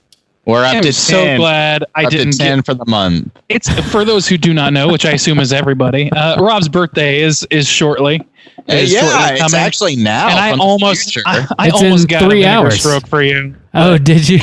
A, I wasn't sure if you would have it or not, and B, I also don't want to encourage you to spend all of your money. Vinegar stroke. I don't want to give you a hit of fucking heroin just to keep the ball rolling. Oh, that's what Daddy needs. Yeah, let's say happy birthday to Goth Bob. It is your birthday here in Korea, Bob. So it is the 14th. Already. Korea Bob's already 31. Yeah, but not America Bob. Nope. Only Korea Bob. Yep, still young. All right. Well, let's get into the Rotten Tomatoes segment. Escape Room. Apparently, there was one from 2017, 2018, so I had to make sure to choose the right one, which is kind of nuts. But so 2019 Escape Room. Actually, a decent sample size. 144 on the critic score. So let's go around the table. Let's see if you boys can guess. Let's start with Randy. Kick us off on the critic score, Randy. All right, the critics on this movie, they definitely see this as a masterpiece and a classic. And yes, of course. this one is going to be an Oscar favorite for sure. Let's go with 45. No, 40. Okay. All right. Randy's score locked in at 45. No, I'm just kidding. We'll give you 40. Come on. All right. Randy's in at 40. Goth Bob, what you got? I think I'm just going to go right down the middle out of 50. Out of 50. All right. Rob is going to take it very, very, very, very close with a 49%. It is rotten oh damn it, I'm like so used to saying Yeah. of the 144 critics, they don't offer that information anymore. Damn it. Made it. I know. So I don't know, a mystery number of critics rated this some kind of number, but they ended up at 49%. I'm thinking pie. The overall critic consensus is Escape Room fails to unlock much of the potential in its premise, but what's left is still tense and thrilling enough to offer a passing diversion for suspense fans. So, yeah, I agree with that. I mean, that's roughly fair. I will say the poster that's here on Rotten Tomatoes is really cool, and I wish I had a Korean version, but I don't. It's like the girl's Zoe's face, but it's all like slotted into like puzzle pieces, and some of the puzzle pieces have been removed, and underneath is like where the puzzle pieces are moved is like a black and white, and it's like skull. It's like her skull, so like some of like around the teeth area and like the four, like, so that's pretty cool. Really cool like design. I Which like that's it. actually, now that you're describing it, I'm looking at the poster for the game, and that's very Uh-huh. similar, I was except gonna there's say- no skeleton really? behind it, but he's like There's a no puzzle skeleton, piece. but- Yeah. The puzzle piece is it's an easy thing that people designers go to. So Yeah. Okay. Cool. I like it. All right, let's get into the audience score. Oozer rating, not too high. 1,877 for the Oozers. Let's work it backwards. Goth Bob, kick us off. Audience score is I'm going to go, I think I'm just, it's probably a little higher, I would think. So I'll do 60. I'll go with a 60. 60. All right. Randy. I mean, yeah, I would think it's a little higher too. So, you know what? Go comedy number 69 for me, please. 69. This is going to be a bust week for Randy. Rob's going to take Rob's going to take it again. Very close. And also, yeah, boy, Soju, man of the people. 52% on the audience score. Wow, that's real close to the critics. Yeah. Real close to critics, real close to your boy. Right down the middle, pretty much everybody on this, which I feel like, I don't know. I'm glad that this movie's not getting a lot of shit and people are just kind of like, yeah, it's okay. Which is reflected. You know what's in weird is like mediocre movies in general, like they really irritate me, and I think that's kind of like a common thing where people like they really want to either love or hate something. So it's hard to find a movie that's just okay enough to where you don't. Yeah. You don't hate it for existing. You know? It's true. And that in itself is kind of it. And that's kind of what I was trying to reflect in my score is like, hey, yeah, it's a medium movie, but hey, good job for that. Because you're right. It is hard to just make something that's just that everybody like across the board, critics and audience are just like, yeah, that was fine. Yeah, that was fine as a like. That's a tough mark to hit right now. Not True. just It is, because yeah. people really don't want to like be asked their opinion and not have a hot take. I think is really kind of the core of it. But you know, Mr. Hot Takes, Mr. Hot Cakes, right? Yes. yeah, Sure. Why not? Mr. Hotcakes he comes to me every morning. So yes. Good job, Rotten Tomatoes voters. That's what Randy calls his morning wood. Oh, Mr. Hotcakes. Mr. Hotcakes. Every morning. The heavy flow of maple syrup today from Mr. Hotcakes. Hello, Mr. Hotcakes. Buongiorno, cuce. Oh, Bringing it God. What? Man, Oh. the last minute and a half have been indecipherable for new listeners. Yeah, if true. this is your first episode, you've got a lot of work to put in. Yeah. You're not man. hard with us yet. Apparently, we only speak in boner puns, so that's all you really need to know. There's a it's lot. There's really- a lot of them. It's Yeah. really like a 50% boner pun ratio to normal speech. And Surprise! In case you were trying to decipher. Yeah, we spilt the beans on that. And now for our next segment, Big Ol' Boner. Randy, Actually, let's go hunt. Speaking of boners, oh no, we're going trivia. I Yeah, always yeah, want to yeah. jump the gun. you do. Randy, yeah, let's do some trivia. It's totally time for trivia. Take it away, dog. So there isn't a ton, but I'll read you what I have found. There's a couple interesting things here, and then some things that are baseline. Let's go. So there are many deleted scenes from this movie and an alternate ending. Some of the deleted scenes include Zoe stumbling upon a control room with a woman watching monitors of all the various rooms that she has escaped. She holds the woman at gunpoint and forces her to stop the, quote, shrinking room that Ben is in, the one that's punching him, just before he is crushed to death. This explains how Ben is able to survive the room, a plot hole left in the finished film. Which, yeah, pretty much. Like, it kind of shows that he survived by crawling into the fireplace with a shield, Yeah. which was clever enough. I appreciated that, actually, but they don't show how he, wound up in the monitor room where Mr. Architect's sitting there ready to monologue his ass to death. Yeah. So yeah, thought that was interesting. And then an alternate ending was filmed in which Zoe receives a clue hidden in a Sudoku magazine that leads her back to her professor's classroom. Once there, she discovers a check from Minos for $10,000 hidden in a compartment where her classroom seat is. She destroys it, but underneath it is her dead mother's compass. A camera/microphone device then arises from her professor's podium, and a distorted voice speaks to her as the classroom door shuts, telling her a new game has started and she has 90 minutes. So, a classic twist of "it's over." Just kidding, it's not over. Yeah. I'm okay And without it. like we kind of said, all of those would be like, oh yeah, okay. Like it could have gone It so really many doesn't ways matter and how would it's have being, been 'cause like, yeah.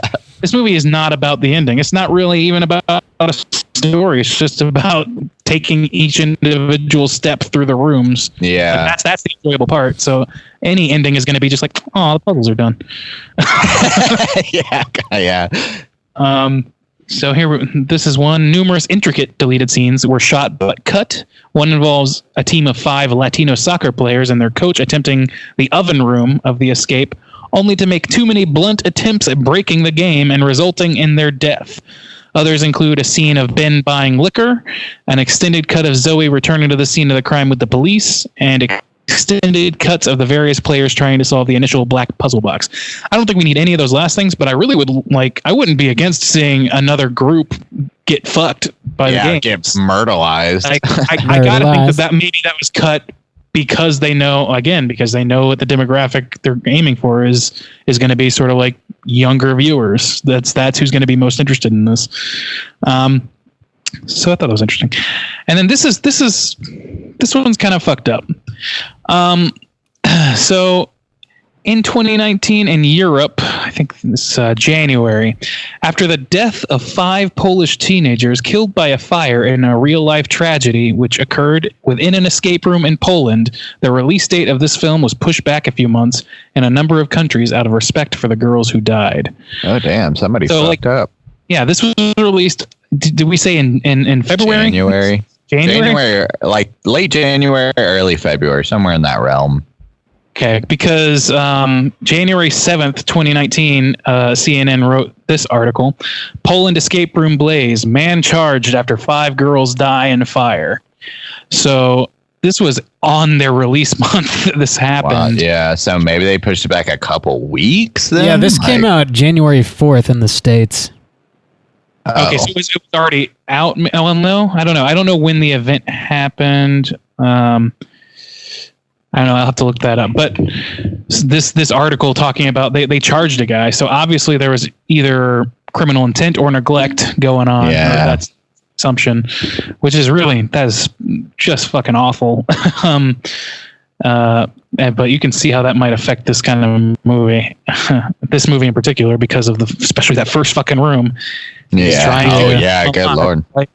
And even in the newspaper she reads, it talks about like the same kind of thing. The chick from Daredevil, she's like reading the newspaper, and it was like a bunch of people die in a fire warehouse or whatever. Like same deal. Yeah, it is. I don't know. It's just kind of one of those things. It's like when 9/11 happened, and like 12 movies had to be like, oh shit, we got scenes to cut. Yeah. There you go. Cool. That's the trivia. Okay. That's it. There wasn't much. That was the most interesting bit. Okay. Well, boys, let's put on our hunting gear and get to it. Let's Putting do on it. my Yeah. So we're talking cooters. Just real quick, Justin, for those who might be joining us for the first time, why don't you give them a quick rundown on exactly what a cooter is? If you're joining us. All of a sudden, we're really concerned about the new listeners. I don't know. I'm always concerned about the new listeners, but sometimes we're on a roll and I forget to sometimes provide context.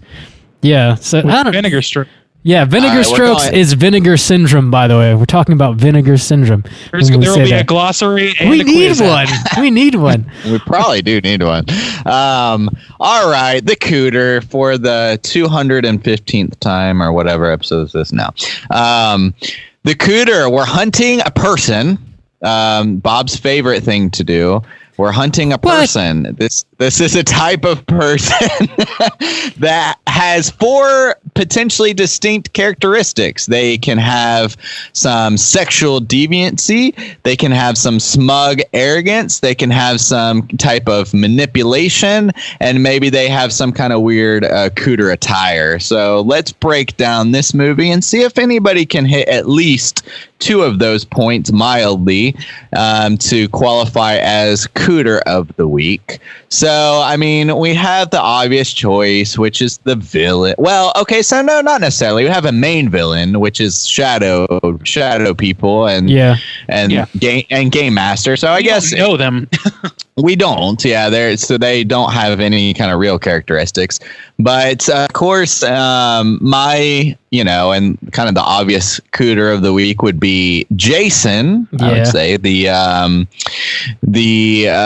business professional. The young business guy who's like really okay. So he hits the smug arrogance for sure, and the manipulation. His attire's dope. He looks great. Yeah, he looks great. He's clean. No mark there. Yeah. He's good on that mark, but the smug arrogance for sure. He never does any kind of sexual deviancy, and in fact, most of the time, he actually tries to help people, especially in the upside down room. He's really trying to kind of help people survive. It's not until he's kind of forced to turn against people that he does, which I thought that he has that in him the whole time. He does, even when he tells his story, I was on a boat with my buddy. It's nobody believes that. Yeah, you definitely killed someone. We know where this is going. Until he's forced to turn on people, he's actually kind of helpful and. So let's see. So he's got the smug arrogance. There's no sexuality, like Randy said. And then the other one is manipulation. Does he manipulate anybody? Yeah. He manipulates Dale. He does manipulate Dale. That's true.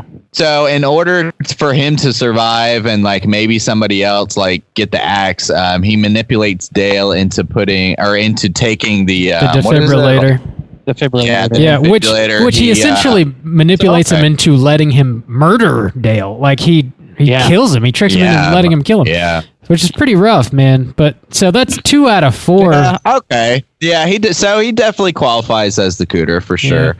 And I don't know, man. I still think I guess so, but I just don't think that reading's that strong. He's mild. So, You want to try and hit at least 3, but 2 is strong. The smug arrogance is strong, and of course, like that's kind of like the first indication of the character, like, oh, the smug, or I mean, not necessarily, but I mean, it is a strong indicator. Like, okay, this dude's probably a piece of shit. You or gotta be kind of confident in your shittiness to do a lot of other cooter things. So. Yeah, I guess so. I mean, I feel like he hits pretty strong in that, and that manipulation scene where he manipulates somebody into like to dying. I mean, that's strong enough. He's not cooter cake type, but he hits well enough. He's like a cooter little Debbie. Cooter dad. Much like this movie is Saw Light, he is Cooter Light. Yep. Yeah, he's like the light beer of the cooter realm. 92 cows, baby. Just good enough to be beer. It really more like good enough. What's interesting. This movie really has an agenda against rich people. And actually, like the one really like successful guy is a piece of shit, and then they're all completely like basically kidnapped and tortured and killed by just Warren Buffett and whoever else. I don't know. This movie is just got an axe to grind against rich people. As they should, really, but whatever. Yeah. Let's go ahead. I don't know why you all hate us so much. Oh, sweet baby Jane. Here we go. Let's talk some horror news real quick. Extra, read all about it. So today was like freaking news out the wazoo, man. We had all kinds of stuff coming down the pipe. So the first thing we definitely got to talk about is we got a trailer for Dr. Sleep, which is going to be a Netflix. I'm going to respond like those kids in the Banjo-Kazooie videos.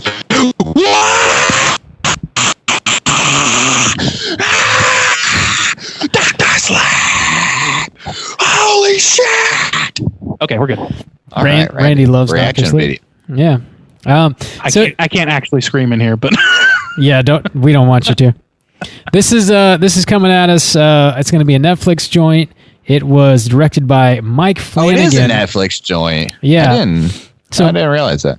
Mike Flanagan's been like hitting it out of the freaking park with Netflix. He did the Gerald's Game adaptation and The Haunting of Hill House last year, which are both pretty phenomenal, or at least in my mind. So that right there has me pretty stoked about some Dr. Sleep. Actually, just you mentioning it makes me want to watch Hill House again. I was like, oh shit. Yeah. Maybe I'll wait till after 4th of July to get ready for Halloween season. Well, yeah. 3 months. Yeah, that's exactly right. You got to have something to like wind you up.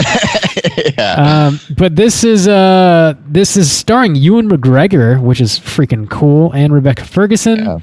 Yeah. It's also got Alex Esso in it, which is pretty cool. It's I don't know. The trailer looks interesting too, specifically because I didn't expect this to be like such a close sequel to The Shining. I figured like they might make brief mention of it, but they have like literal footage from the fucking Shining this trailer.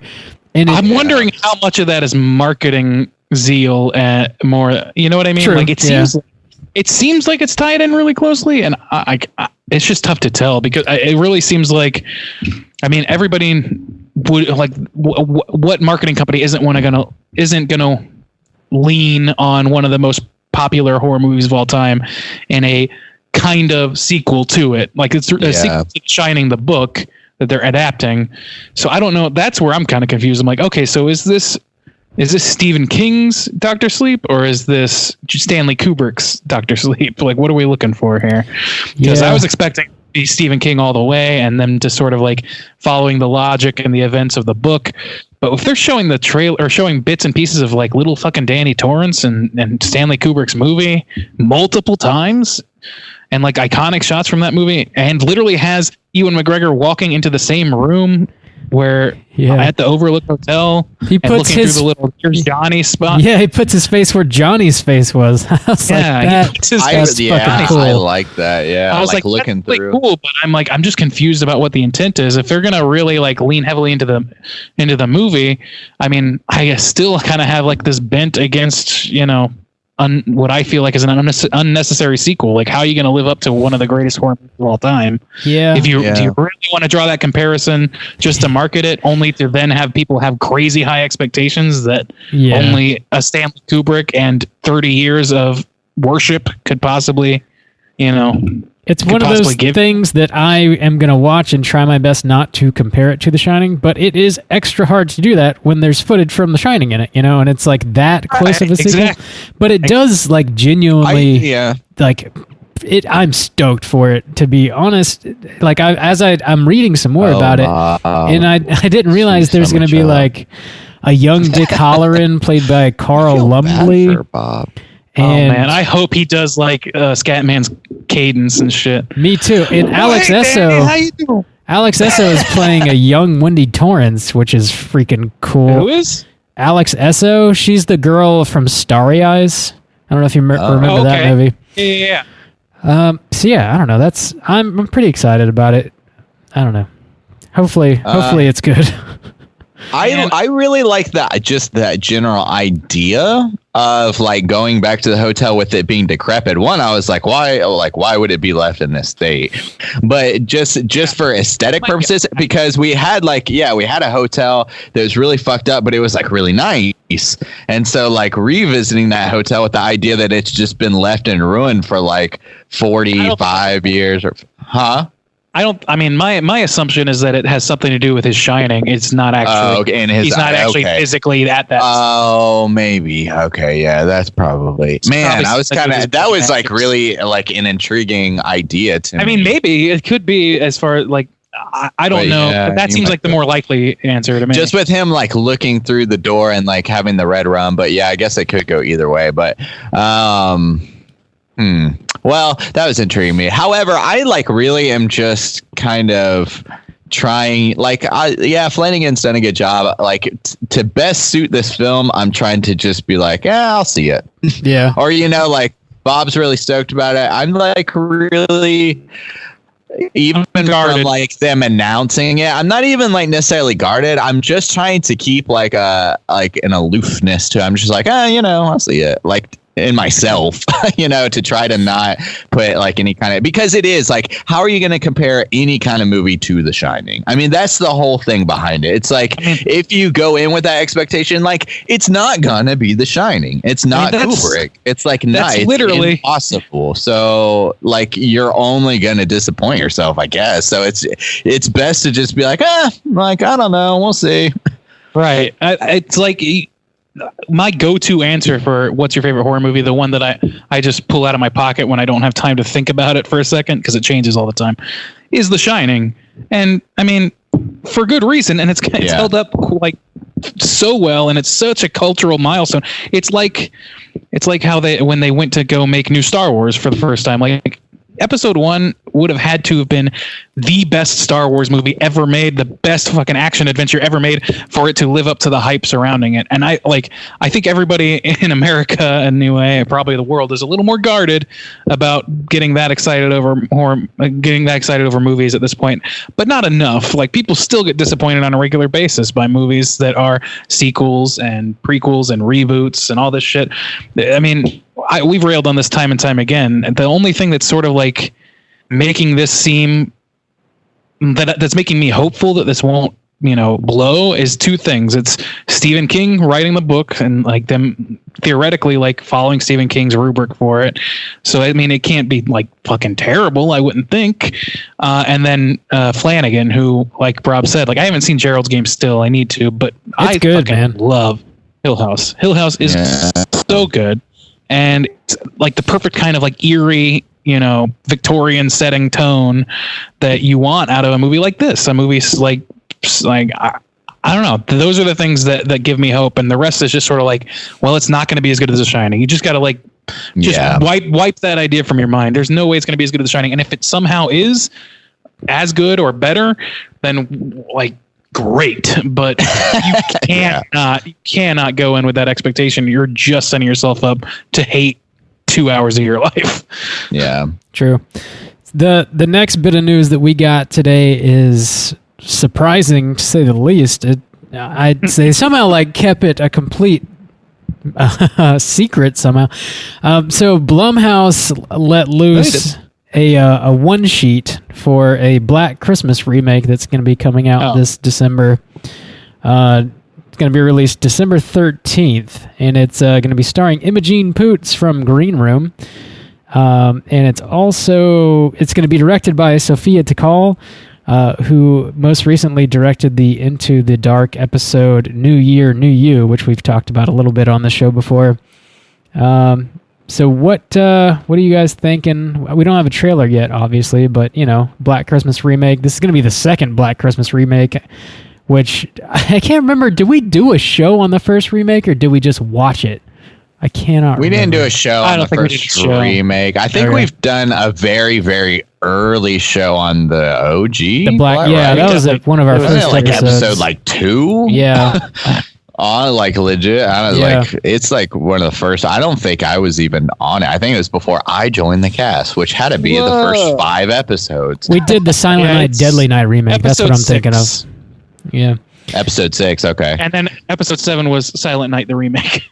Yeah. So, oof, that's a rough one. We're on a Christmas horror kick. Yeah. Yeah. So I'm excited to have more movies to watch during Christmas time that are horror. It's like, if nothing else, if it could be good, it's like, well, add it to the December list, because that movie, there's only so many that we watch. But I mean, I really like the original Black Christmas. I have not seen the current remake, former remake, the 2000s one. But I've heard terrible, terrible things. So, I mean, if they want to take another crack at it with, kind of the A-team for horror right now, I'm okay with it. I'm never in favor, really, of sequels and prequels and reboots for the most part. But, I mean, this is one where I don't hold it so precious that I couldn't bear to see it fail again or anything. They've already fucked it up. Like, it's like with Halloween. Like, they already made a fucking shitty Halloween remake. So how bad could Danny McBride do, really? He did pretty good. I know. Luckily, and hopefully it'll be the same scenario here. I love the original Black Christmas. I think it's just an incredible movie. The remake from 2006 is pretty rough for sure. This movie doesn't need to be remade, but if it's going to be remade, I'd want Blumhouse to do it for sure, especially after watching that Halloween 2018 reboot, remake, whatever you want to call it. They definitely bought like a lot of favor with me personally as far as like redoing some of these classic slasher movies. I think they did a really good job with Halloween 2018, and not to mention it's starring Imogen Poots, which she did a great job in Green Room. And I really liked that New Year, New You episode from Into the Dark. I definitely recommend checking that out if you want to get kind of a feel for the Sophia Takal's directing style. I think having watched that, it kind of lends itself perfectly to a Black Christmas remake. So it's got like a lot of good stuff going for it already, having never seen a trailer. But, just the information at hand has me pretty stoked for sure. And you know what? If this movie comes out and sucks, the original still exists. I can still watch the original. It's fine. Yeah. That's the saving grace for any remake and reboot, etc. So yeah. This is coming out December 13th, which is, it's coming out on Friday in December, Friday the 13th. I'm excited. Oh, Bob. Try not to blow your vinegar hole out, Bob. I blew my V hole out. Your hole. Oh, Borland.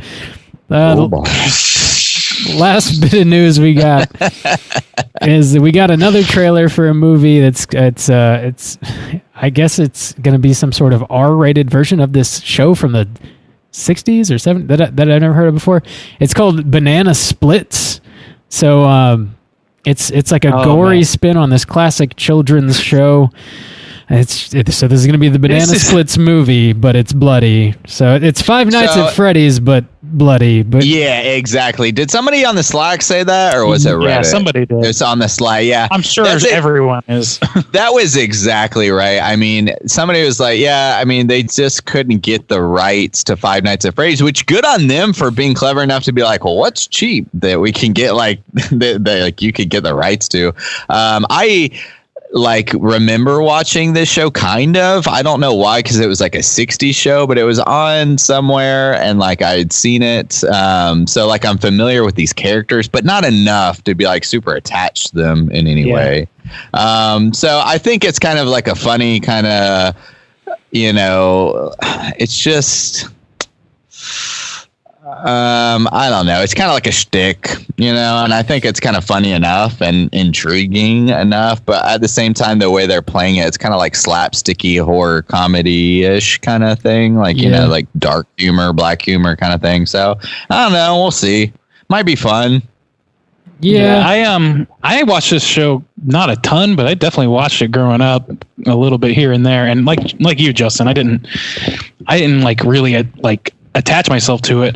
But this movie strikes me as something that I would conceive of and like doodle on a composition notebook in middle school, where I'm like remembering. I don't know. I used to draw like pulp culture things or whatever, doing horror shit, and it seems like the movie, like it's just taking some sort of like somewhat oblique cultural milestone, and just because nobody's paying attention to the property and nobody's protecting it from being something other than what it used to be, they're just going to do whatever they want with it, and that's going to be like make this horror comedy. I don't know. I'm intrigued by it. I think it's kind of a funny idea. Five Nights at Freddy's, I don't give a shit about, and I'm sure there'll be a movie at some point anyway. So get off my lawn. I just don't like. I mean, it's fine. There's nothing wrong with it. I like the fanfare around it. Just I don't understand that. Like it doesn't seem that great.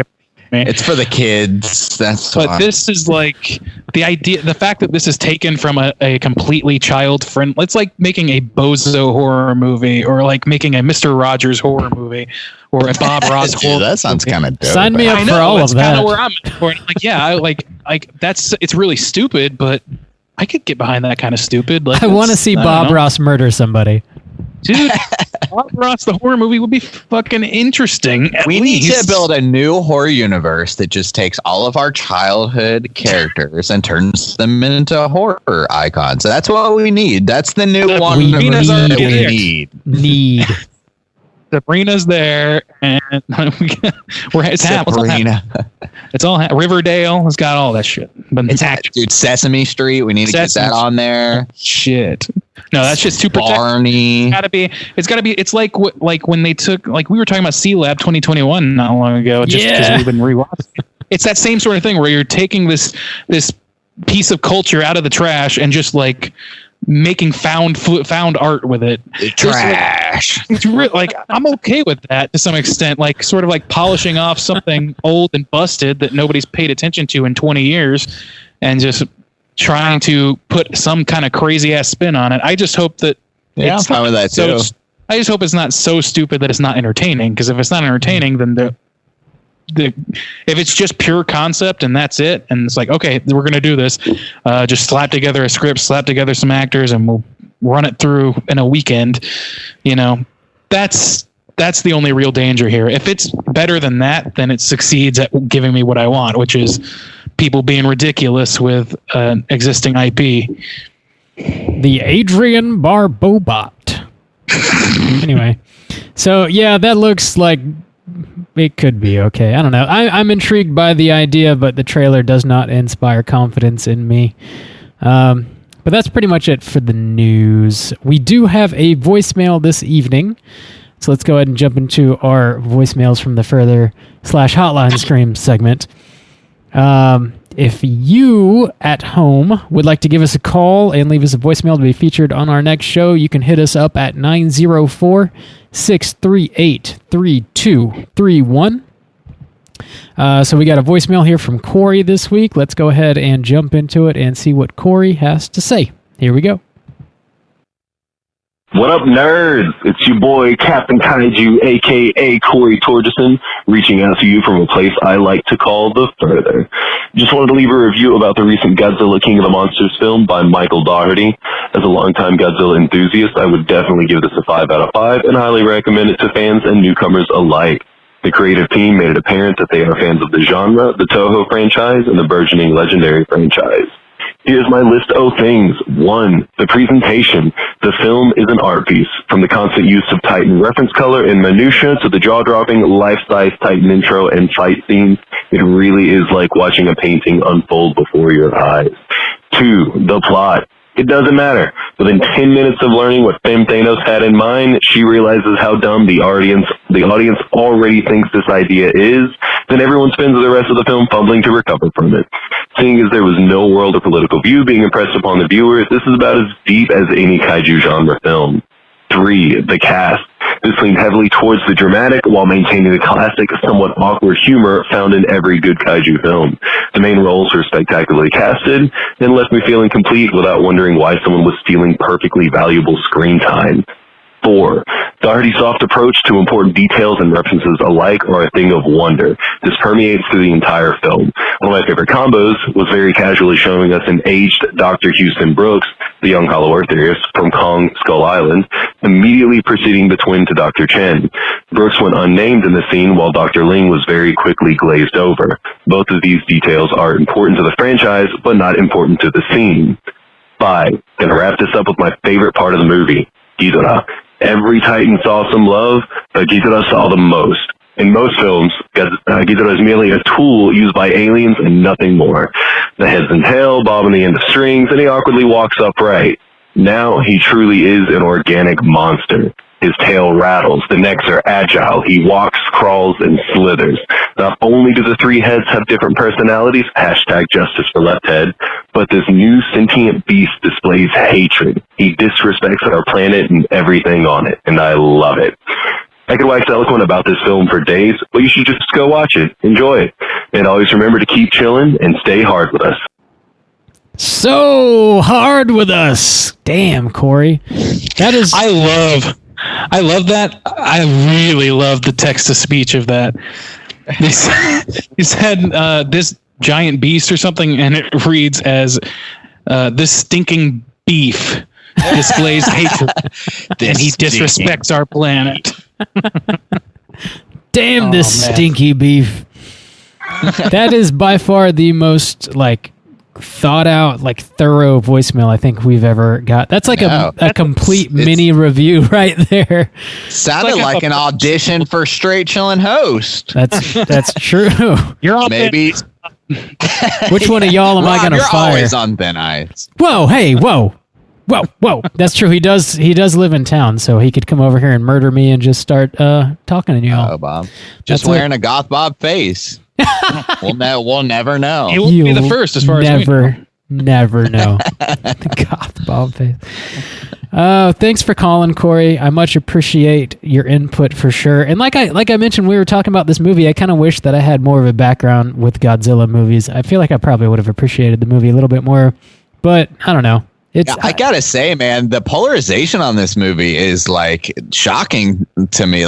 Even I was talking with our former hosts, The Godfather and Rick Ross, and they love big spectacle movies. They live for that shit, and they're like, "Yeah, it was all right." And I was like, "What? Holy shit!" I mean, that's how I felt about that too. No, I know, but they I guess some people that I thought would love this movie are pretty mediocre on it, and the people that I didn't think would love this movie, it seems really, really split. And every time I hear somebody new talk about it, I'm always kind of surprised. Even this 5 out of 5 review, wow, okay, I mean, I enjoyed it, but so it's interesting to hear other people's hot takes. Their hot cakes and their hot take. Hello, Mr. Hotcakes. Yeah, so it's got the spectacle, but I do get hung up on the plot. I think the plot does matter. That's the only point I think I disagree with Corey on. It does matter, and I think it is also very dumb. That's my problem. Yeah, that's definitely the weak part, but it's the weak part of every Godzilla movie, if I understand correctly. So maybe so, but I don't have that language either. I don't know. I haven't seen them all. But it doesn't. Yeah, it would bother me in those movies too, probably. So. Probably. Yeah. True that. But thanks for calling again, Corey. Again, if any of y'all want to leave us a voicemail to be featured on the next show, you can hit us up at 904-638-3231. And that's going to do it for us here at Straight Chilling this evening. We're going to be back next week with another episode. We're going to be talking about a little movie called Feast, which was chosen by our lovely Patreon supporter, Vincent. Thanks, Vincent, for hitting us up. I'm kind of excited to see this one because it's another one I've never seen before. Which Feast, all right. Our Patreon supporters have been like picking a lot of movies that I think none of us have really seen or even really know much about. So that's pretty cool. I think this might be the same, but I think Vincent might be hot on YouTube lately.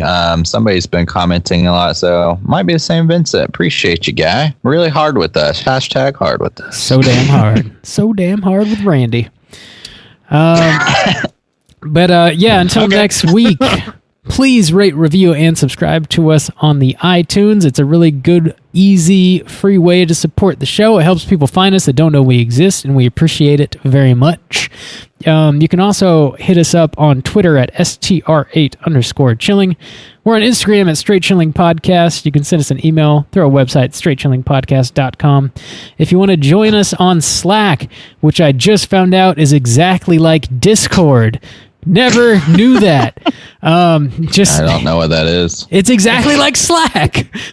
Y'all some old bitches. That is accurate. If you want to join us on Slack, just let us know via any one of those social media websites I just mentioned, and I can send you a link so you can do that. We talk about the movie of the week. We talk about music. We talk about video games. We talk about trailers, news, whatever comes up. All kinds of fun stuff all throughout the week. Watch Justin play video games on Twitch. Hit us up on YouTube for the behind the scenes footage that we filmed tonight. Watch everybody shame me live. See their faces, their disappointment. I think that's it. Oh, I forgot. Even in the house gaming, I had a new video game review go up on the YouTube this week. So yeah, hit us up on YouTube, please. Check that out. Check it out. The Funk Soul Brother. That's it. That's going to do it for us at Straight Chilling. Until next week, as always, all you mother truckers, please keep chilling. Y'all get back to your stinking beef.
I'm too hot.